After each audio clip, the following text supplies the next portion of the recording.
warahmatullahi wabarakatuh. Alhamdulillah wassalatu wassalamu ala Rasulillah wa ala alihi wa ashabihi wa man tabi'ahum bi ihsanin ila yaumiddin. Amma ba'du. Insyaallah di temuan pagi ini kita akan masuk ke dalam bagian paling penting dari kitabus salat, yaitu rukun. Yaitu bagaimana kita melaksanakan sholat. Dan sudah kita singgung sebenarnya di pertemuan sebelumnya bahwa pertama di bagian kita membahas tentang rukun wudhu atau furudul wudhu, bahwa perbedaan antara syarat rukun, wajib dan sunnah itu ada pada ada antara syarat dan rukun, maka syarat di luar sebelum dilaksanakan. Rukun itu adalah ketika dilaksanakan. Jadi rukun itu penyusun ibadah, hayatul ibadah. Dan adalah juzu atau ajza'ul ibadah. Dari bagian-bagian ibadah itu sendiri, termasuk wajib dan sunnah. Yang membedakan adalah sunnah itu dia kalau rukun maka dia lupa atau tidak tahu itu menyebabkan sholatnya batal, baik itu lupa maupun tidak tahu. Kemudian kalau wajib, kalau lupa tidak apa-apa. Nah, kalau dia ingat dalam sholat, maka nanti sujud sahwi. Nah, sehingga nanti setelah pembahasan makruh sholat, kita akan masuk pada sujud sahwi. Nah, jadi kalau lupa tidak apa-apa, tidak batal. Tapi kalau ditinggal secara sengaja, maka itu batal. Rukun ditinggalkan sengaja atau lupa atau tidak tahu tetap batal. Sunnah, nah boleh untuk ditinggalkan. Kalau sunnah boleh ditinggalkan. Ya.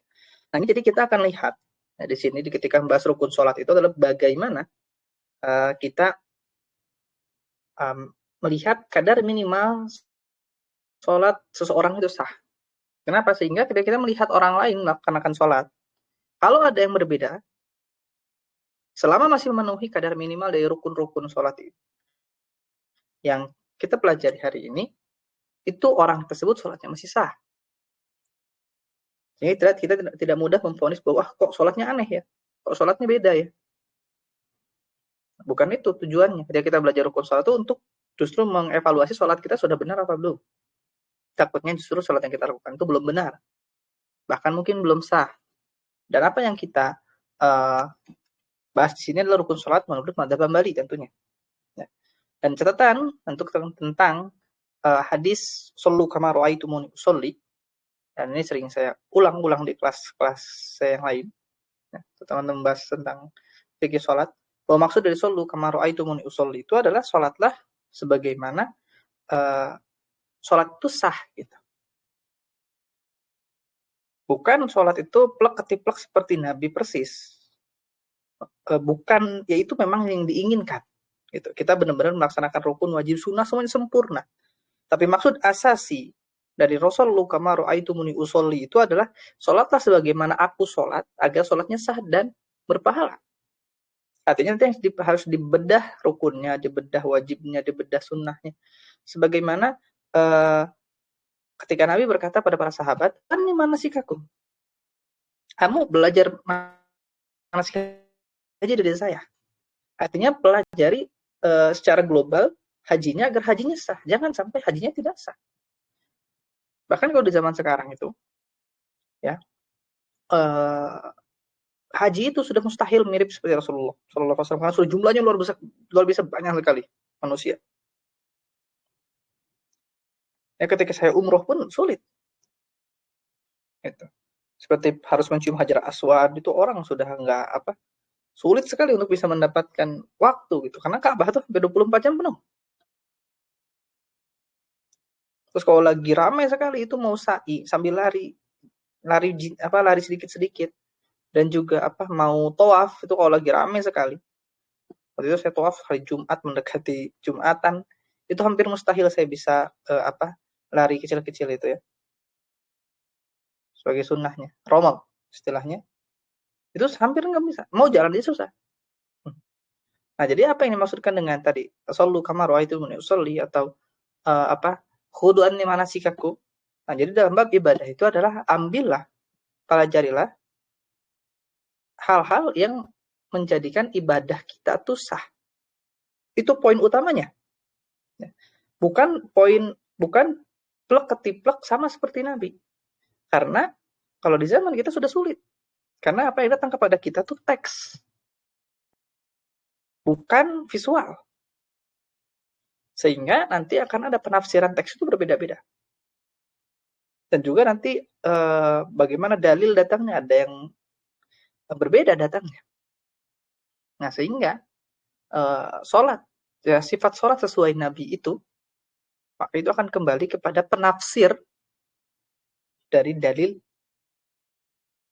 itu, dari dalil sholat. Sehingga tidak ada tafsiran sifat sholat Nabi yang kita bisa dakwah, bisa kita patenkan sebagai yang persis itu Nabi lakukan sholat seperti itu. Itu nggak ada yang bisa mengatakan seperti itu. Nah, apakah kalau misalnya kita mengikuti sholat seperti madhab tertentu, seperti dalam sekarang kita akan pelajari madhab Hambali misalkan, apakah kita tidak mengikuti sifat sholat Nabi? Apakah harus judulnya sifat sholat Nabi misalkan? Enggak.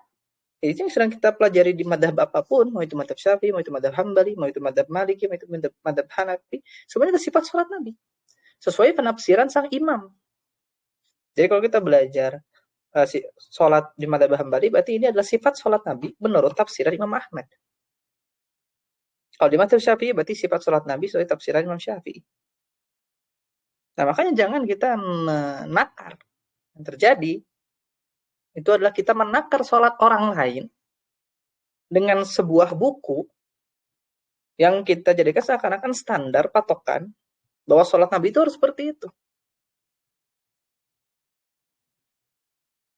Itu yang terjadi. Seakan-akan kalau nggak ikuti suatu buku tertentu itu sholatnya ahli bid'ah. Atau tidak sesuai sunnah. Tidak sesuai dengan sholat Nabi. Nggak seperti itu. Itu pemahaman yang keliru.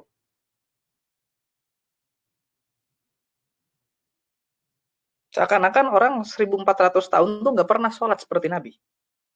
Ketika datang hadir buku itu, maka seakan-akan orang baru sholat seperti sholatnya Nabi. Kan nggak seperti itu. Nah, itu yang harus dipahami ya. Jadi kita sedang akan mempelajari sifat sholat Nabi sesuai tafsiran Imam Ahlus Sunnah. Imam Ahmad bin Hanbal. Kalau belajar madhab Syafi'i berarti Imam Nasirus Sunnah, ya Imam Syafi'i. Ada Imam Darul Hijrah kalau mengikuti madhab Maliki. Dan Imam Ahlul Ra'i kalau mengikuti madhab Hanafi. Lihat kalau kita mempelajari salah satu dari 4 madhab, kita ikuti tafsiran imam besar yang sudah diakui keimamannya. Adapun kalau kita mengikuti tafsiran ulama belakangan, ya, di mana?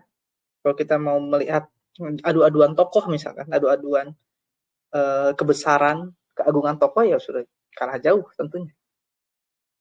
Jadi sangat-sangat tidak adil ya, kita menakar sholat orang lain. Itu udah salah sekali. Ini justru jadi bid'ah. Kita menakar sholat orang lain dengan buku yang datang belakangan dibandingkan dengan buku atau dibandingkan dengan sifat sholat yang sudah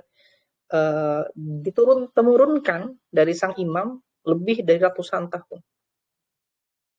Dengan buku yang baru datang, mungkin umurnya baru berapa puluh tahun. Itu nggak akan, belum nyampe 50 tahun juga. 10-100 tahun jangan jelas. Ini tidak seperti itu ya. Tidak seperti itu, tidak boleh berpikiran bahwa kalau mempelajari fikih sholat madhab itu seakan-akan itu adalah sholat bid'ah. Harus mengikuti standar buku tertentu yang baru datang di zaman ini. Nah, sekarang kita belajar rukun sholat. Artinya ini adalah bagian-bagian sholat yang harus kita lakukan agar sholat kita menjadi sah. Nah, itu adalah rukun. Rukun terbagi menjadi al-aqwal wal af'al. Sebagaimana definisi sholat sendiri, sholat itu adalah aqwalun wa af'al muftatahun bil takbir wa mukhtatamatun bit taslim. Jadi sholat itu terdiri dari rukun qauli wa rukun fi'li.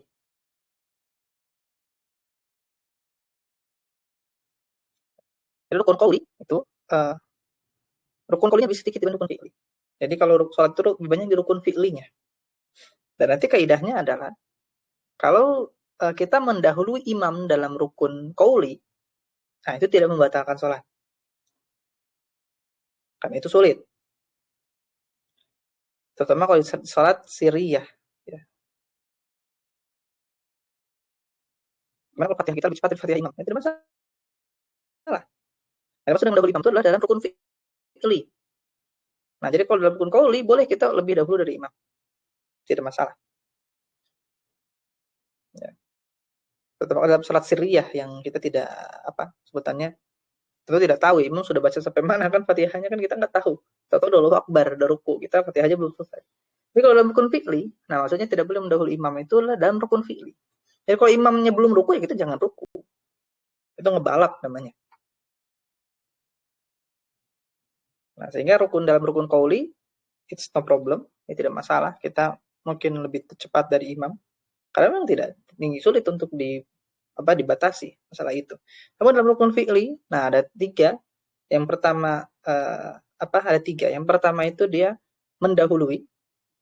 Nah, itu yang tidak boleh. Mendahului itu artinya imam belum kita sudah. Yang kedua menyamai.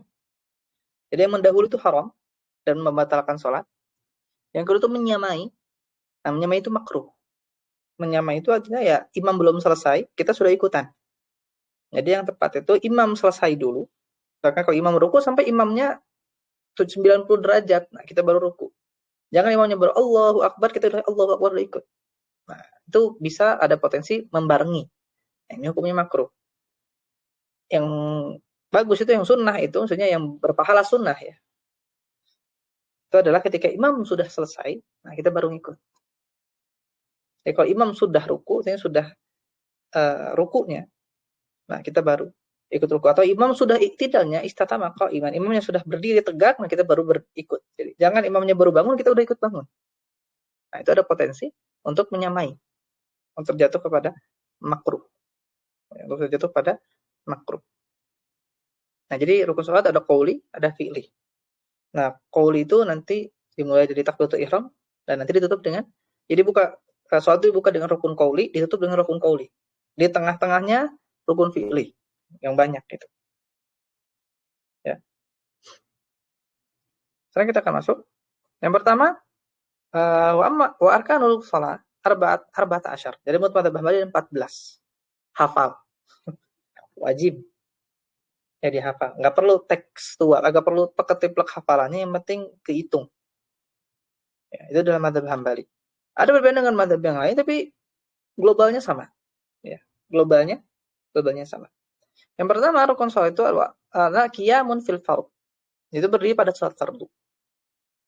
Jadi sebelum apa-apa berdiri dulu dong. Mau salat itu kita berdiri dulu. Berdiri pada salat fardu ini wajib. Dan dia rukun.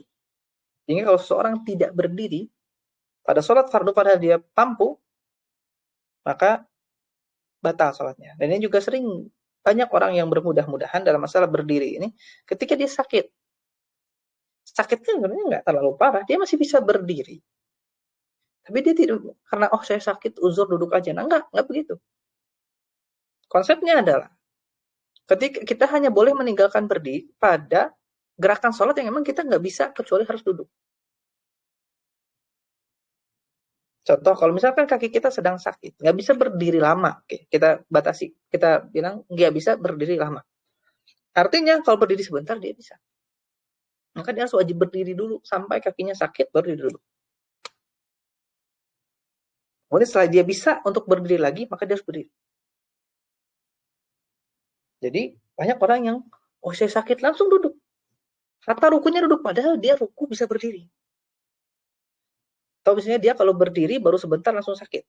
Kakek-kakek biasanya. Tapi ruku bisa normal. Sujud bisa normal. Hanya berdiri aja dia nggak mampu. Nah, maka harusnya dia tetap berdiri. Pada ruku dan, jadi rukunya normal, berdiri dan sujudnya sujud normal. Jangan full satu sholat dia duduk. Nah ini yang salah. Ini yang salah, yang keliru. Nah makanya uniknya, kalau di Saudi itu, kita di saf pertama tuh selalu ada semacam tempat duduk memanjang gitu. Yang itu biasanya saf pertama tuh yang diisi oleh kakek-kakek seringnya. Jadi mereka Kadang kalau di beberapa masjid besar tuh sampai shaf 2 sampai shaf 3. Nah, tapi kalau di masjid kecil cuma satu shaf, di shaf pertama itu wajib pasti ada. Nah, biasanya kayak gitu. Jadi mereka takbir nih, terus duduk. Karena emang udah di Saudi harapan hidupnya tinggi, jadi biasanya orang kakek 70 tahun, 80 tahun mereka sholat. Tapi duduk gitu. Jadi dia sakit kaki. Di masjid kami biasa sholat juga ada gigi tinggi besar, kekar, tapi udah nggak kuat berdiri. Ada temannya kecil, kurus gitu, tapi dia berkuat berdiri. Jadi kalau teman yang besar ini pas Fatihah itu ya dia duduk. Selesai Fatihah dia berdiri, kemudian rukuk normal. Nah, itu yang benar. Dan kalau di Saudi fasilitasi itu di reaksi saf pertama. Nah, kalau nggak ada di sini kalau udah penuh, nah disediain kursi. Di Saudi itu di beberapa masjid disediain kursi, jadi orang duduk. Bawa kursi duduk. Kalau tempat duduk yang di settingnya sudah penuh. Biasanya nanti si tempat duduknya juga berfungsi sebagai senderan. Kalau udah selesai zikir tuh senderan enak sekali di situ. Nah, ya harus begitu ya. Berdiri itu jadi sesuatu yang seperti Nabi sabdakan ya dalam hadis Arba'in itu kan, wa idza amartukum bihi fa'alu minhu mastata'tum. Kalau kamu diperintahkan sesuatu ya lakukan aja sesuai dengan kemampuan. Mampunya ruku normal, sujud normal, berdiri nggak bisa, ya udah berdirinya pas kebetulan berdiri ya dia duduk. Gitu. Ini yang sering disepelekan. Ya, disepelekan. Berdiri pada sholat fardu. Sehingga apa? Kalau dalam sholat sunnah boleh duduk? Boleh. Cuman pahala sholatnya setengah. Kenapa dalam sholat sunnah boleh untuk duduk? Targhiban. Nah, agar orang-orang tuh mau sholat sunnah. Jadi hampir nggak ada alasan untuk tidak sholat sunnah gitu. Duduk aja boleh. Masa nggak mau sholat sunnah? Gitu kan? Makanya dalam sholat fardu tuh wajib berdiri. Nah, makanya tidak akan ada problem kalau misalkan kita sholat di kendaraan. Nah, itu juga sering yang banyak yang bermudah-mudahan di situ ketika safar. Main sholat duduk. Padahal disediakan tempat berdiri. Seperti kalau dalam kereta itu ada disediakan musola. Dia duduk sholat di kursi. Nggak ngadap kiblat lagi. Kan kalau di kursi sulit ngadap kiblat. Nah, itu juga salah. Udah melanggar rukun dan melanggar syarat. Nah, itu yang berbahaya. Cari tempatnya. Biasanya ada. Kalau di pesawat itu saya naik Saudi itu ada tempat musolanya kecil di belakang. Bisa dan di arah ada arah kiblatnya sehingga bisa berdiri, bisa ngadep kiblat. Kalau di Saudi ya, saya belum pernah naik maskapai lain. Tapi walau lama ada atau tidak. Tapi kalau di Saudi ada. Memang dia maskapai resmi ya. Jadi memang kita naik maskapai resmi. Kalau sekolah di Saudi itu naik Saudi ya biasanya, maskapai resmi pemerintah kan. Ya, mencoba pakai yang lain. Ya, saya tidak tahu, tidak bisa bandingkan. Tapi kalau di Saudi ada. Nah, jadi kalau memang ada tempat untuk berdiri, harus berdiri. Nah, kalau dalam madzhab Hambali, kalau misalkan tidak bisa di kendaraan dan jadi levelnya nggak bisa dia untuk sholat di kendaraan karena harus duduk dan nggak ngadep kiblat, maka dia kalau bisa untuk dijamak sholat ketika di rest area. Kalau sempat untuk minggir dulu, ya minggir dulu sholat. Atau walau di pinggir jalan. Karena menjaga tetap sholat berdiri, tetap sholat ngadep kiblat itu utama, penting. Tidak boleh bermudah-mudahan di situ. Dan orang banyak bermudah-mudahan. Sayangnya. Walau bagaimana dulu diajarkannya, tapi itu yang keliru. Yang harus kita luruskan. Kemudian takbiratul ihram. Nah, kalau dalam madzhab Hambali, takbiratul ihram ini harus saat berdiri. Jadi jangan takbiratul ihram ketika dia tidak berdiri tegak. Kesalahannya terjadi pada apa? Ketika masbuk. Biasanya. Jadi ketika dia masbuk, ruku lari kan, misalnya orang lari atau misalnya dia jalan cepat, Allahu Akbarnya sambil pas mau ruku sambil turun. Dengan harapan bisa ngejar rakaat yang sedang dilaksanakan. Maka jawabannya adalah rakaatnya nggak dapat, sholatnya nggak sah. Kalau dalam madzhab nggak sah. Karena harus istatama iman. Harus dia sambil berdiri sempurna. Jadi takbiratul ihram dulu, Allahu Akbar, berdiri sempurna, baru ruku. Itu yang benar. Dalam madzhab Hambali begitu. Kalau enggak, sholatnya tidak sah. Jadi dia enggak sholat, hitungannya enggak sholat sama sekali. Enggak sholat sama sekali. Itu yang berbahaya. Itu yang berbahaya. Jadi enggak bisa. Dia tidak dianggap sholat. Karena dia tidak dianggap masuk ke dalam ibadah sholat. Karena takbiratul ihramnya saja salah. Karena kan sholat itu definisinya adalah walun af'alun muftatahatun bitakbir, ay takbiratul ihram. Kalau takbiratul ihramnya sudah tidak masuk, ya tidak sholat sama sekali. Dia belum sholat, bukan batal lagi, ya tidak sholat. Tidak sedang sholat hitungannya. Tapi ini terjadi saat mengejar rakaat. Nah, itu yang salah. Jadi Allahu Akbar dulu berdiri tegak, baru ruku. Itu yang benar. Ya. Nah, berdiri ini, kembali ke berdiri, ini kan masih satu paket ya, ihram dan berdiri. Maka dalam madzhab Hambali ada kadar minimal. Kalau yang sudah lama dengan saya senang sekali menjelaskan kadar minimal karena ya itu yang memang diminta oleh syariat, kadar minimal saja. Sebenarnya Islam itu tidak sulit. Kalau kita sudah memenuhi kadar minimal, masuk surga juga. Sebagaimana hadis Arabi, saya ulang-ulang, Arabi itu datang kepada Nabi SAW, ya Nabi, kan kita cuma diperintahkan apa? Diperintahkan jika saya sholat 5 waktu, wasum tur Ramadan, dan saya juga sholat Ramadan, lazid, dan saya nggak nambah, dan saya nggak kurang. Masuk surga, adkhulul jannah, saya masuk surga nggak? Kata Nabi, masuk surga lah. Nah, jadi minimal saja pun masuk. Tapi tentu surganya surga minimal, bukan surga maksimal. Nah, sehingga dalam ibadah itu kan kita sedang ngejar yang maksimal. Nah, itu tambah ibadahnya. Nah, kadar minimal untuk berdiri itu adalah, nah di sini bermain apa yang disebut dengan kalau yang belajar usul fikih itu dalalatul alfaz. Istilahnya dalam usul fikih adalah makna yang dikandung oleh lafaz dalam bahasa Arab. Katakan inna anzalna Qur'an Arabian ya. Anzalna Qur'an Arabian la'allakum ta'qilun. Kalau tidak salah ayatnya begitu. Jadi kita turunkan Al-Qur'an dalam bahasa Arab agar kamu berpikir. Maksudnya apa? Ya dimaknai dengan bahasa Arab. Nah, jadi ada beberapa yang kita sebut dengan dalalatul mutabaqah. Dalalatul mutabaqah itu kaidah dalam usul fikih itu adalah istilah untuk bagaimana kita mengambil suatu makna dari lafaz sesuai dengan memang yang dimaksudkan oleh lafaz itu. Sehingga kita harus mengerti dari sisi tinjauan secara bahasanya.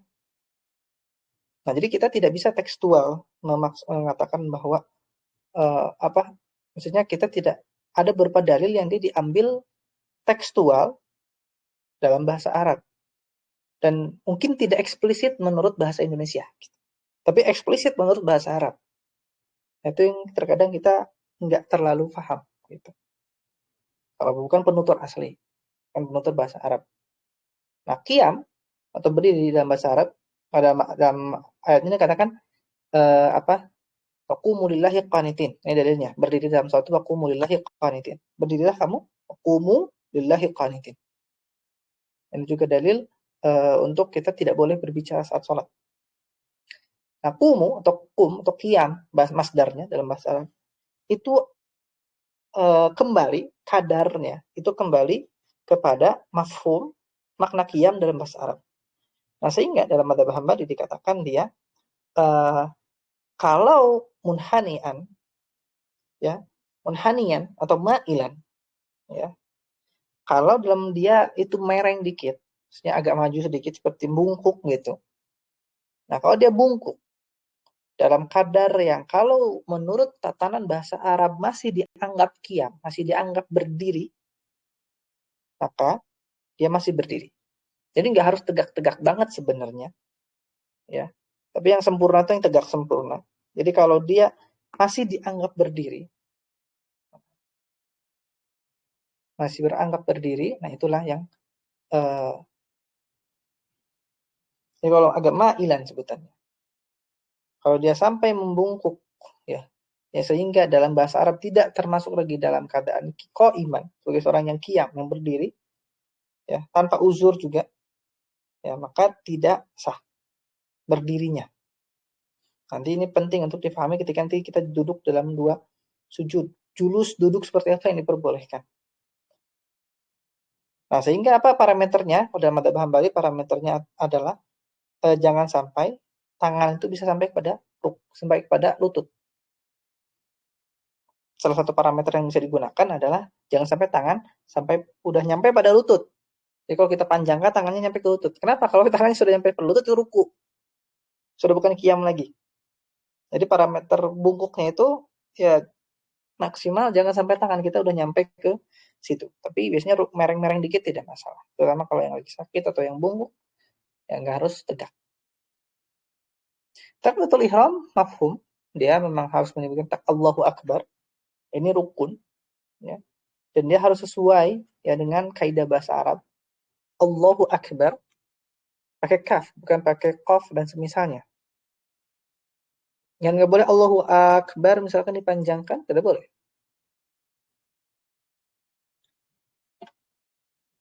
Nah, ini harus mengikuti Allahu Akbar lafaz bahasa Arabnya. Kemudian qiraatul Fatihah, membaca Al-Fatihah. Dan dalam madzhab Hambali wajib bagi imam wal munfarid dan juga orang yang sholat sendiri. Adapun makmum dia ditanggung oleh imam. Nah, dalam masalah ini madzhab Hambali agak ketat, ya. Sehingga imam itu kalau dia tidak mampu membaca Fatihah, ya, jadi termasuk yang lahan jali, maka makmum yang bisa baca Al-Fatihah dengan baik, sholatnya tidak sah. Dan saya pernah tanyakan ini pada Syekh Mansur, maka Syekh bagaimana kalau seperti itu? Maka kalau mengikuti muktamad jamaah depan Bali, maka dia sholat sendirian. Karena seakan-akan jamaah itu tidak ada buat dia. Seakan-akan tidak ada jamaah, maka dia sholat sendiri. Terutama kalau mengikuti muktamad jamaah Bali, di kampung-kampung misalkan, ya seakan-akan dia nggak punya jamaah, dia harus sholat sendiri. Adapun kalau kita ikuti qaulnya Syekhul Islam bin Taimiyah misalkan, maka dia baca setelah imamnya baca. Kalau imamnya ternyata lahan jali.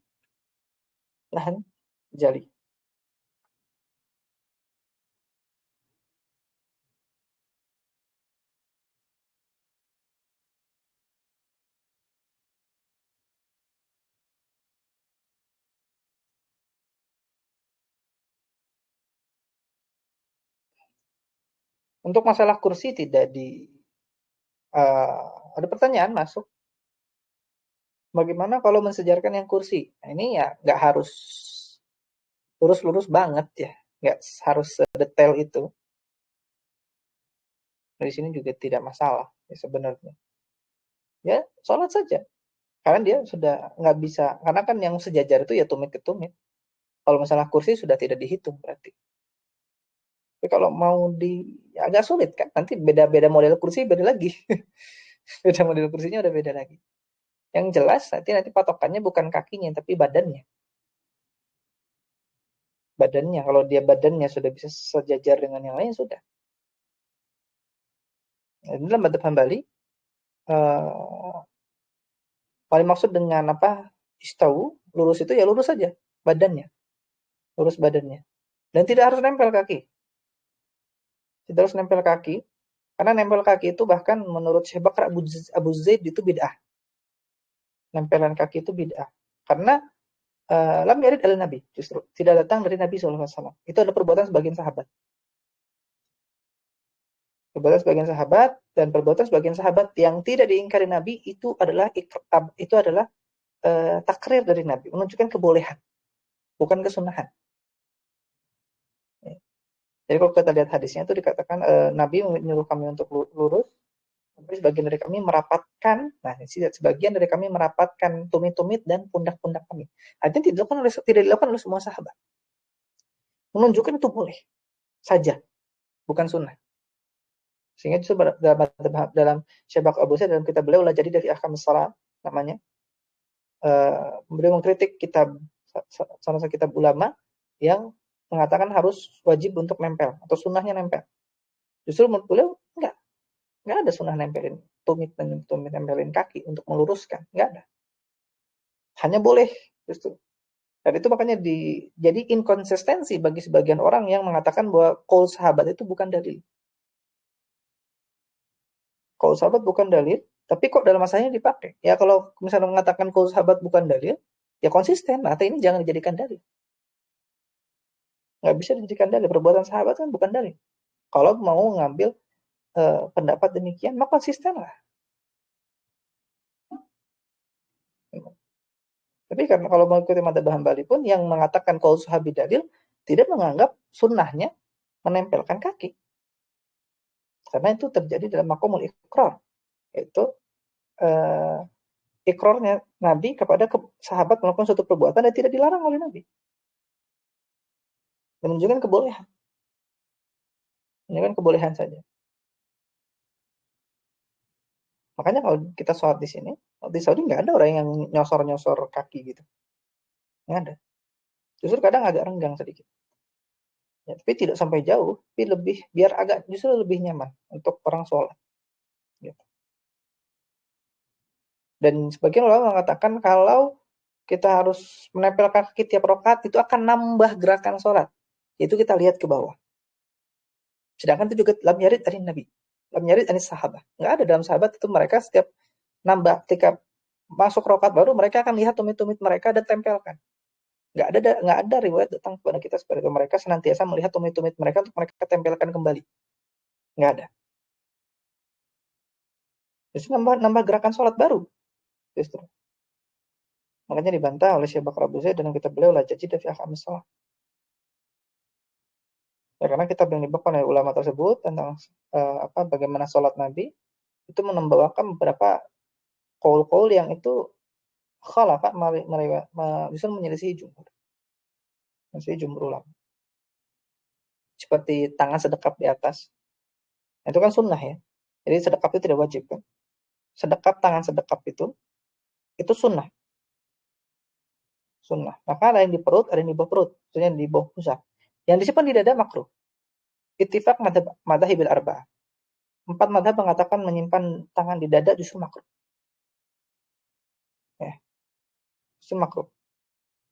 Jadi khalafah jumhur. Menyelisih jumhur di situ justru. Sunnahnya ya kalau nggak di perut, di bawah pusar. Ya di pusar atau di bawah pusar. Sunnahnya demikian. Itulah yang menjadi pegangan para ulama. Dan dalam madzhab Hambali disunahkan di bawah pusar. Nah demikian. Ya. Kalau masalah itu ya tidak masalah. Kalau misalnya yang sholat duduk agak di depan shaf ya tidak masalah. Itu kan sunnah saja. Makanya kita mempelajari rukun itu untuk kita tahu bahwa yang seperti itu ya kalau dalam masalah hal-hal yang seperti ini boleh ditinggalkan. Gak usah kita benar-benar terlalu mengejar yang sunnah, meninggalkan yang wajib. Ya. Kita kembali ke sini. Dan masalah bacaan Al-Fatihah, Al-Fatihah itu dia wajib untuk imam dan makmum. Wajib imam dan yang munfarid, sholat sendiri. Maka makmum dalam madzhab Hambali itu bahkan dia mutlakon, secara mutlak tidak perlu baca. Baik itu sholat jahar maupun sholat sir. Maksudnya sholat jahar itu sholat yang dipantangkan suaranya, dan sir itu artinya sholat yang dia tidak perlu dilantangkan. Seperti sholat asar, seperti sholat zuhur. Nah, itu tidak perlu dibacakan kan, tidak jahar. Adapun maghrib, isya dan subuh itu dia dijaharkan. Nah, dalam madzhab Hambali sama aja hukumnya. Nah, pendapat lain seperti yang dibawakan bagian itu maka jahar maka dia tidak baca. Kalau sir dia baca. Ini pendapat tawasud dari Syekhul Islam Ibnu Taimiyah rahimahullah. Dan kemudian tadi, apa yang dimaksud dengan lahan jali? Nah, jadi lahan itu kalau ini bukan dibedakan ya, sebenarnya sama antara pemahamannya ulama qiraah dan ulama fikih. Sebenarnya untuk lahan jali itu adalah semua jenis kesalahan qiraah bacaan yang yang menyelisihi kaidah bahasa Arab. Karena itu yang akan mengubah makna pasti. Sehingga secara utama lahan jali itu ada dua. Imma salah di makhraj, imma salah di harokat. Kalau salah di makhraj berarti nanti yang keluar berarti hurufnya beda. Kalau salah di makhraj, di harokat berarti salah i'rabnya. Kalau sudah salah makhraj dan salah i'rab, ya pasti salah makna. Biasanya. Meskipun di beberapa kejadian itu ya beda, meskipun i'rabnya beda, maknanya sama. Tapi ini nadir, ini jarang. Jadi secara umum lahan jali itu adalah yang dia makhrajnya salah atau i'rabnya salah alias harokatnya salah. Adapun kalau dia tidak mengidghamkan, dia tidak mengidharkan, dia tidak mengikhfakan, nah itu tajwid. Dalam masalah itu maka itu tidak masalah. Itu lahan khafi justru. Lahan jali itu adalah lahan yang dia mengubah makna. Jadi selama dia masih secara makhraj itu dan kaidah bahasa Arab itu benar, meskipun tidak mengikuti aturan tajwid, jadi dia mengidharkan harusnya idgham, tidak masalah. Karena memang aslinya bahasa Arab dibaca seperti itu. Makanya sebagian masyayikh justru mengkritik orang yang membaca hadis dengan tajwid. Nggak perlu. Kalau hadis ya hadis aja. Misalkan man kana yu'minu billah, jangan man kana. Seperti man yuridillah, bukan may yuridillah. Nggak perlu diidgham di situ. Kalau man kana nggak usah diikhfa, man kana nggak usah. Jadi ya tajwid itu dibaca untuk Al-Qur'an. Adapun selain Al-Qur'an tidak perlu diaplikasikan. Jadi kalau baca hadis ya baca hadis. Kalau baca Quran ya baca Quran. Nah, kembali ke lahan jali. Nah, jalan jali itu kalau dia mau intinya mengubah makhraj dan mengubah i'rab. Nah, itu kalau kita lihat itu tajwid musawwarnya Syekh Aiman Suhaib, maka beliau mengatakan juga lahan jali itu demikian. Adapun seperti idgham dan semisalnya itu apalagi yang lebih rumit lagi ilmu tajwidnya sampai ke masalah ilmu Quran itu mah tahsiniyat. Maksudnya hanya sekedar memperbagus saja. Memperbagus saja. Makanya kalau tilawah pun sendiri itu level paling basic itu. Kalau bagi terutama bagi penutur asli orang yang bisa bahasa Arab, mereka membaca tanpa dilafalkan. Itu qiraah level paling rendah. Itu dia baca Quran baca aja, seperti dia baca buku. Level selanjutnya dia jaharkan bacaannya dengan hukum tajwid dan diperindah. Nah, itulah yang dimaknai tilawah oleh orang-orang Indonesia. Karena mereka bukan penutur asli. Lalu bagi orang-orang penutur asli, orang-orang Arab itu sendiri, mereka kalau baca, biasanya kalau saya di masjid itu, malu justru kalau kita jaharkan. Mereka kalau baca ya kayak baca buku. Kayak baca buku aja. Mereka jaharkan kalau mereka lagi ngafal. Kalau mereka lagi tilawah gitu misalnya baca. Dibaca aja kayak baca buku gitu. Dibuka gitu. Jadi karena saya biasa tilawah di Indo dijaharkan, hanya pas pindah ke sini kok. Orang-orang buka Quran tapi nggak ada suaranya sama sekali. Ternyata emangnya pas saya dengarkan lagi penjelasan sebagian ulama ya level paling bawah untuk tilawah Al-Quran itu ya diqiraah saja, dibaca tanpa ada suara keluar. Karena memang kan untuk menjadi panduan petunjuk ya cukup dibaca seperti baca tafsir gitu. Kembali ke lahan lagi. Nah, maka lahan jali kalau dia bagi imam mau mu'tamad, kalau makmumnya bisa untuk baca, maka itu tidak sah. Menurut pendapat Syekhul Islam, kalau dia harus baca setelah Al-Fatihah. Imam selesai Al-Fatihah dia baca Al-Fatihah sendiri. Dan dia tetap sholat berjamaah dengan itu. Itu untuk membaca Al-Fatihah ya. Hukumnya wajib untuk dibaca. Tapi kalau di Indo kan memang kalau sudah lahan jali itu memang karena bukan penutur asli, ya mereka nggak ngerti makhraj. Kalau di sini ada saya ketemu imam yang dia nggak pakai tajwid sama sekali. Dia baca Quran kayak ngomong aja gitu. Nggak ada idghamnya, nggak ada ininya, tapi dia imam di sini. Masjid dekat sini. Tapi ya karena saya sholat di belakang dia karena sudah paham gitu. Hukumnya nggak apa-apa, masih sah-sah saja kok. Sholatnya ternyata tidak masalah. Kalau kita kan makanya ketika kita sudah paham hukumnya ya, santai saja gitu. Boleh kok begini. Meskipun dia pahalanya kurang. Kita tahu aja gitu. Oh iya, boleh. Jadi baca Al-Fatihah, menurut Muqtamad, poin pertama dia nggak boleh lahan jali. Anjali itu artinya dia mengubah makna. Baik itu dengan mengubah makhraj atau mengubah i'rab, mengubah harokat. Kalau imamnya hanjali dan kita bisa baca Quran dengan baik, maka haram bermakmum di menurut Mu'tamad, haram bermakmum di belakang dia. Ya, haram bermakmum di belakang dia dan kita salatnya batal. Menurut mazhab Syekhul Islam sah, tapi nanti kita harus baca sendiri Al-Fatihah setelah dia baca Al-Fatihah. Gitu untuk membaca untuk Al-Fatihah. Kemudian ruku. Nah, ruku mafhum, dia ruku gitu ya. Dia tinggal apa? Dan ruku ini yang 90 derajat tentu tidak wajib, ya, itu sunnah saja. Yang penting jadi ruku itu kadar minimalnya. Ruku itu kadar minimalnya tangan sampai ke tangan sampai ke lutut. Sehingga kalau masih kayak mirip berdiri, cuman kayak bungkuk doang. Asalkan tangan sudah sampai ke lutut, selama tidak masalah. Karena ada orang yang seperti itu, dia kayak orang malas gitu mau ruku, malas. Kayak orang malas-malesan gitu. Tapi boleh nggak? Ya boleh. Karena mayusama ruku'an, apa yang disebutkan ruku dalam bahasa Arab itu, ya tangan mencapai lutut. Meskipun mungkin dia belum 90 derajat, masih agak ngangkang ke atas. Tidak masalah. Agak mengadah ke atas gitu. Punggungnya masih kayak cuman bungkuk aja. Boleh nggak? Boleh.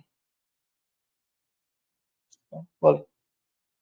Dan kembali ke rukun qauli, yaitu kebaca takbiratul ihram dan Fatihah yang saya kelupaan, bahwa semua rukun qauli itu harus dibaca.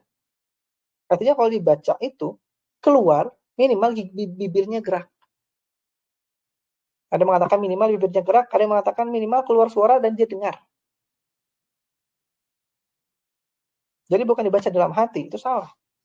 Itu batal tuh sholatnya. Jadi dia nggak baca karena mayusama qiraatan. Qiraah dalam bahasa Arab itu membaca. Maka harus keluar suara. Gerak bibirnya. Bagian orang baca dalam hati, nggak kedengeran sama sekali.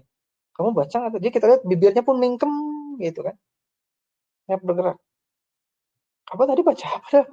Kamu tadi baca nggak dalam? Ya baca dalam hati. Salah. Bi'tifaqi madzhabil arba'ah kalau itu dengan apa? Kesepakatan ulama 4 madhab ya, namanya qiraah harus keluar suara. Kalau nggak keluar suara ya batal. Nah, ruku tadi kadar minimalnya dia sampai tangannya menyentuh menyentuh lutut, dan tentu sunnahnya sampai ini 90 derajat. Nah, kalau dia sholat sendiri, tangannya dibuka. Gitu ya, tangannya dibuka, melebar gitu. Dan kalau dia sedang jamaah ya tangannya diarahkan ke dirinya, ditutup gitu.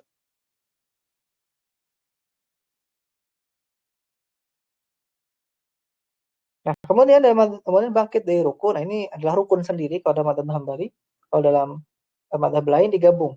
Atau ruku dan bangkit dalam ruku satu paket, itu satu rukun. Sehingga nanti hitungan yang berbeda. Jadi qiyam fi fardh wa takbiratul ihram wa qiraatul Fatihah wa ruku'un wa raf'un minhu. Bangkit dari ruku. Wa i'tidal. Nah, i'tidal itu artinya dia berdiri sempurna. Nah, kesalahan orang lagi adalah dia belum berdiri sempurna. I'tidal itu berdiri sempurnanya. Belum bisa dikatakan berdiri sempurna, dia sudah sujud. Terutama pas di bulan Ramadan itu kan suka ada tuh tarawih ekspres. Tarawih ekspres kan. Nah, itu nggak benar itu. Nah, i'tidal itu dia harus istiqamah qaiman, dia harus berdiri. Ya. Jadi dia harus berdiri sampai kembali dianggap sebagai orang yang berdiri. Kadar minimal ya agak bungkuk sedikit nggak apa-apa. Tapi ada orang belum baru ngangkat sedikit dia langsung turun. Nah, itu salah. I'tidal itu berdiri. Ya, jadi kembali berdiri setelah ruku. Kemudian sujud. Nah, sujud dalam madzhab Hambali itu adalah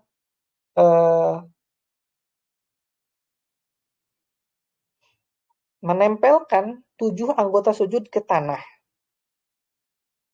Misalnya ke tanah, maksudnya ke bumi lah. Mau itu di lantai, di apa, tidak sama saja.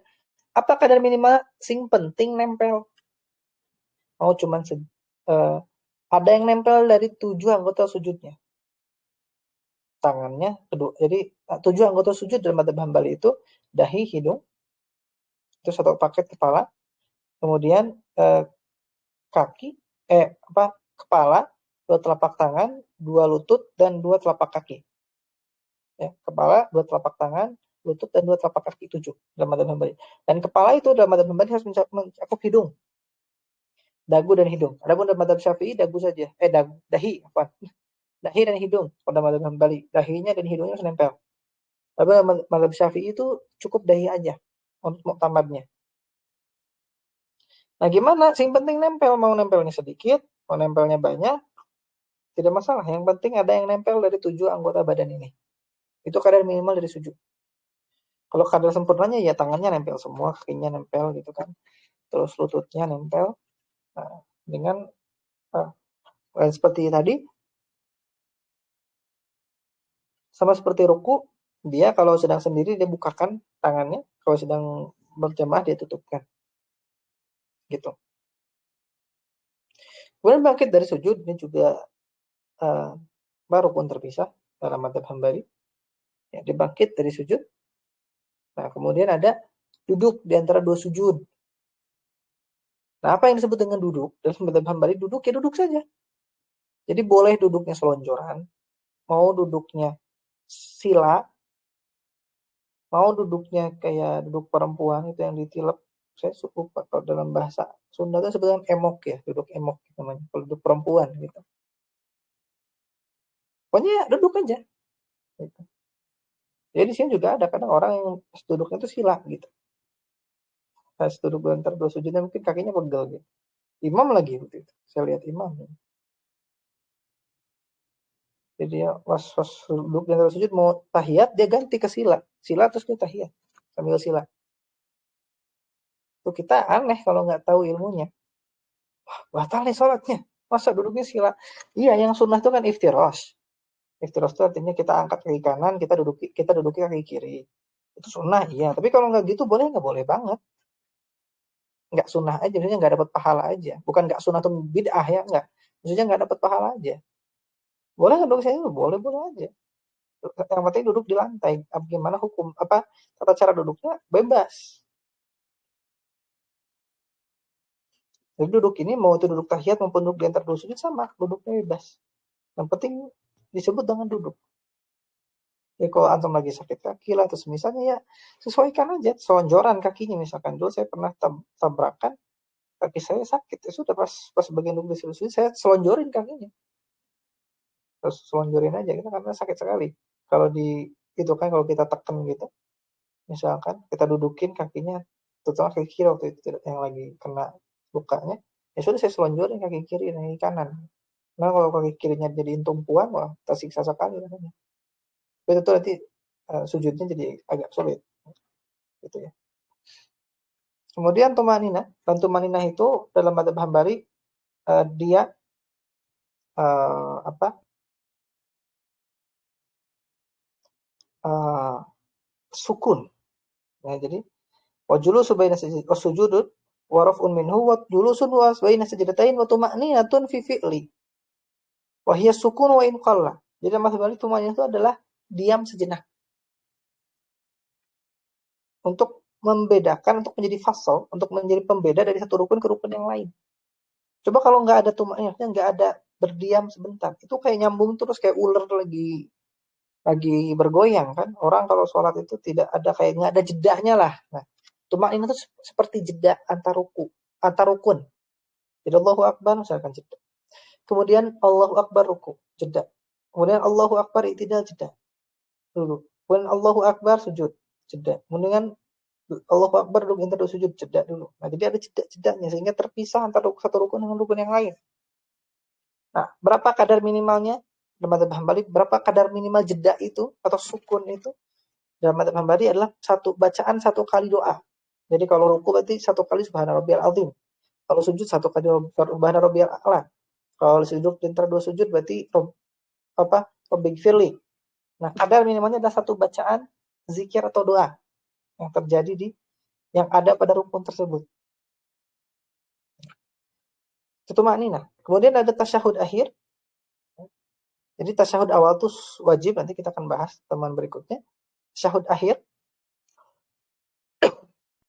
Dan tasyahud akhir itu tasyahudun akhiru wal julusu lahu. Dan juga duduk. Nah, duduknya bebas tadi, mau sila kayak mau apa kayak terserah. Yang penting duduk dia. Nah, bagaimana itunya? Rukunnya apa? Kadar minimalnya adalah jadi tasyahud akhir itu tahiyat dan sholawat. Ya, dalam bagi tahiyat dan sholawat. Nah, jadi yang minimal itu adalah tahiyatulillah, sholawat wassalamu tahiyatulillah, salamun alaika ya nabi warahmatullahi wassalamu alaihi wa alihi sholihin. Asyhadu an la ilaha illallah wa asyhadu anna muhammadar rasulullah. Ini kadar minimal tahiyat. Kemudian kadar minimal sholawatnya adalah Allahumma sholli ala Muhammad. Dah selesai. Antum boleh langsung salam setelah itu. Terutama kalau lagi buru-buru. Terutama kalau kerja di Jakarta, lagi ngejar KRL atau lagi sholat, kita kan datang itu KRL-nya udah nunggu lagi lama lagi kan. Nah, yang tiba-tiba sholat-sholat di stasiun KRL tuh saya pernah ngalamin juga. Ya, kadang terbayang-bayang gitu, tahu-tahu datang di keretanya. Nggak apa-apa, kadar minimal saja. Jadi waruk minhu maksudnya kadar minimal rukunnya. Wal bujzi minhu yang minimal seperti apa? Kita syahud akhir itu tahiyat dan sholawat, dan kadar minimalnya tersebut di sini. Kalau sholawat Allahumma sholli ala Muhammad, kalau tahiyat itu ayat ini, tahiyatulillah, salamun alaika ayuhan nabiyyu warahmatullahi wassalamu alaihi wa alihi sholihin, asyhadu an la ilaha illallah, asyhadu anna Muhammadar rasulullah. Ini kadar minimalnya.